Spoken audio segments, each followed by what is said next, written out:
নতুন করে আলোচনা শুরু হচ্ছে। মার্কিন প্রেসিডেন্ট ডোনাল্ড ট্রাম্পের এই দাবি প্রত্যাখ্যান করেছে ইরান।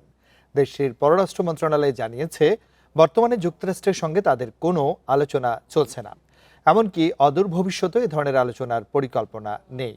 তবে হরমুজ প্রণালীর ব্যবস্থাপনা নিয়ে ওমানের সঙ্গে আলোচনা চলছে বলে নিশ্চিত করেছে তেহরান। এ নিয়ে আলোচনা করতে রাজধানীর কাকরাইল থেকে আমাদের সাথে যুক্ত হচ্ছেন রাজশাহী বিশ্ববিদ্যালয়ের আন্তর্জাতিক সম্পর্ক বিভাগের সাবেক সভাপতি আব্দুল্লাহ আল মামুন। জনাব আব্দুল্লাহ আল মামুন, আপনাকে স্বাগত আমাদের আজকের আলোচনায়। যুক্তরাষ্ট্র ইরান আলোচনার সমঝোতা প্রতিনিয়ত নতুন নতুন নাটকীয়তা তৈরি করছে। ট্রাম্প আলোচনা চান আর ইরান বসতে চাচ্ছেন না, এতে রাজি নন ইরান। আপনি কিভাবে দেখছেন বিষয়টি? ধন্যবাদ। দেখুন, গত ফেব্রুয়ারিতে ইরানের উপরে যে মার্কিন যুক্তরাষ্ট্র আক্রমণ শুরু করেছে, সেই পরিস্থিতি এখন 7 মার্চে গিয়ে ঠেকেছে।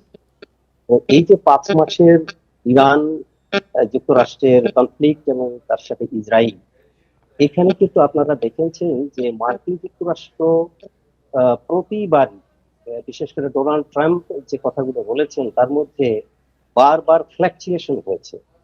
ফলে যে জিনিসটা হয়েছে, মার্কিন আস্থার একটা প্রতীক হয়ে দাঁড়িয়েছে। এখানে মার্কিন যুক্তরাষ্ট্র তার উদ্দেশ্যটা পরিষ্কার করেছে। তাদের প্রধানত দুটো উদ্দেশ্য। একটি হচ্ছে যে সেখানে ইসরায়েলের, মধ্যপ্রাচ্যে ইসরায়েলকে তারা সুসংহত এবং নিরাপদ রাখতে চায়। এর জন্য তারা ইরানকে পারমাণবিক শক্তিধর হওয়ার সম্ভাব্য সব ধরনের যোগ্যতা থেকে তাদেরকে বিরত রাখতে চায়। এটি হচ্ছে তাদের মূল টার্গেট। এবং এর জন্য আপনারা দেখেন গত 5 মাসে তারা কি করেছে।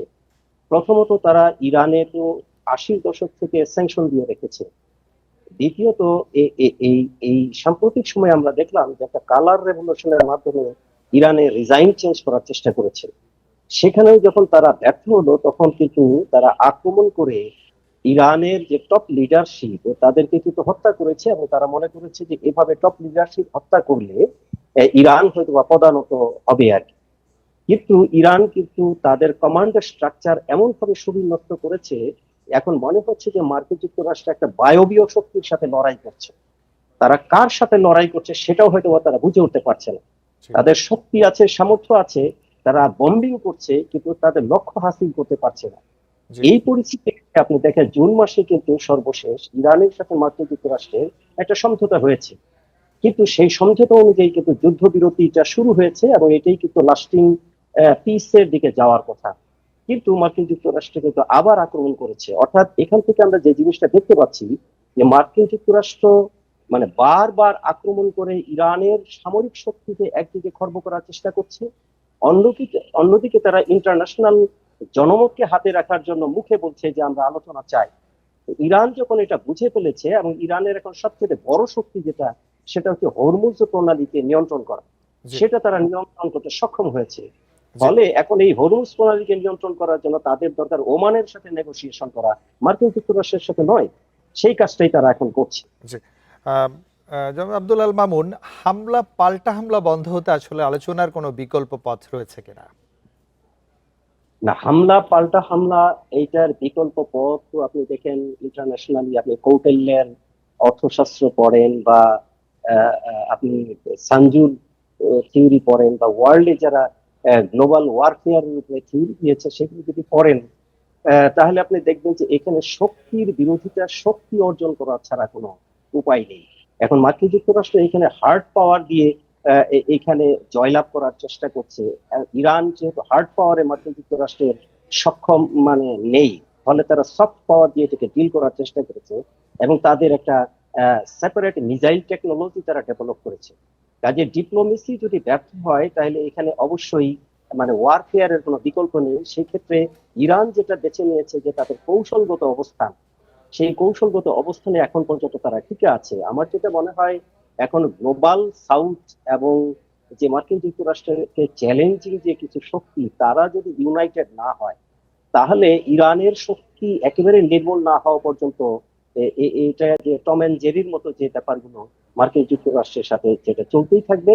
এবং আমার মনে হয় যে আগামীতে যে মিড টার্ম ইলেকশন আছে মার্কিন যুক্তরাষ্ট্রে নভেম্বরে, সেই ইলেকশনের পর অথবা তারপরে মার্কিন যুক্তরাষ্ট্রের রিজাইন, অর্থাৎ ইরানের রিজাইন চেঞ্জ করতে চেয়েছিল মার্কিন যুক্তরাষ্ট্র।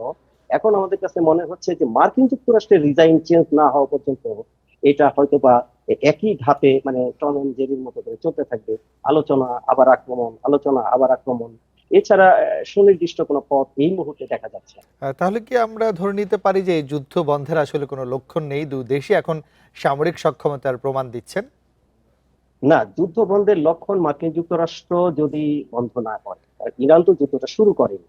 সে তো বলেছে যে গত জুন মাসে যে নেগোসিয়েশনটা হলো এইটার উপরে যদি মার্কিন যুক্তরাষ্ট্র স্থির থাকে তাতে যুদ্ধ এখনই বন্ধ হয়ে যায়। কিন্তু মার্কিন যুক্তরাষ্ট্র এখানে তো সর্ব উপায়ে ইরানকে সারেন্ডার করানোর চেষ্টা করছে।